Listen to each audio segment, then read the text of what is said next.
We, nitakutia gumi. Kana mambo haya nini haambiliki jamani? Sishakwambia. Kushanambia vipi? Mimi nakwambia vipi? He, kama kushatia kijiti, siwezi nikachukua jiti langu na mimi nikalitia. Tokea ni kijiti na kijiti kikaingiliana. Pia tumeshauriwa hospitali babu weye. Sasa kama uko hospitali mshauriwa na mimi nishajishauri. Nani alikuwa atakiwa watoto? Nani alikuwa atakiwa watoto? Mweye, haiwezekani kwamba kijitoto kimoja ukanitilie kijiti. Halafu na mimi nichukue jiti langu nilitie kwenye kijiti. Kijiti na kijiti vikigongana ni hasara ndani. Sikubali. Mie kwa hilo sasa sikubaliani na wewe. Sasa huu ndio ushauri wa daktari, so mimi. Na mimi nina ushauri wa akili yangu. Shida yako mzee kama kuku. Sikiliza, kitoto kimoja bado hujazaa, watakazaa. Tunapojijua sio Wapemba kushanifahamu. Ukiwa na watoto 7 watu hakuna uzazi vizuri. Ili uwe na uzazi watoto 12. Unaweka wapi?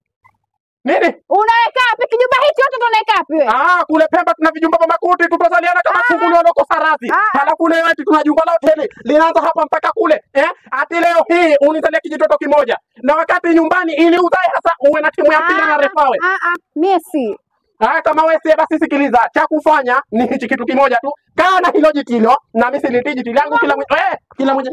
Wewe, kila mmoja na jitile, mtu ana mmoja wewe. Nini wewe lakini? Na jiti.